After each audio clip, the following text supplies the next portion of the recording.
find it very frustrating when I'm discussing beauty standards and the personal choice to go against them, and people respond in a defensive way, trying to sanitize the conversation by saying things like, it's not confirmation to a beauty standard, it's self-care. I understand that sometimes people approach this conversation in a judgmental way, but even when that's not the case, people still respond as if they are being judged and attacked. A shaved body and a conventionally made up face is a beauty standard for women. That is just a fact. Therefore, a woman's decision to shave her body and use conventional makeup is conforming to a beauty standard. Of course, she has every right to also frame that as an act of self-care if it genuinely boosts her well-being, but the fact that an act of conformity can feel nourishing doesn't make it not an act of conformity, no matter what other motivations you might have. And remember that these particular acts of conformity, so long as they are contained to oneself and do not extend to expectations for other people, are morally neutral. There is nothing morally wrong with shaving your legs and doing your makeup. It doesn't make you bad. It doesn't make you stupid. Someone labeling an act of conformity as an act of conformity does not automatically translate as an attack on your character.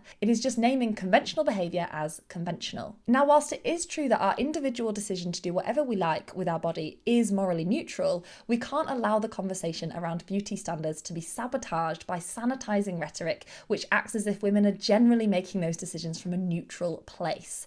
Because the fact is, we're not surrounded by women going, oh, I wish I could shave my legs and wear conventional makeup every day, but I'm just filled with shame every time I try, and I'm scared of judgment and potential repercussions. Whereas there are many women who feel that way about the decision not to pursue those standards of femininity. And I think it's really unfair that every time a conversation opens out about how women can start to overcome these hurdles, they're met with defensiveness. If you don't want to go on that journey, that's fine. Mainstream society actually supports you to stick with convention. You are supported.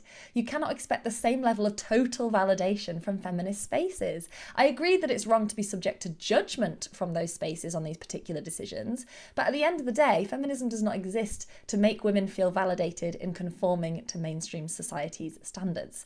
It exists to disrupt those standards. I think we've slipped into a disappointing period of faux feminism, which leads people to say contradictory things like, it's not a beauty standard, it's self-care. Feminism is not a get out of jail free card for women to avoid self-reflection. It's actually a framework that promotes self-reflection.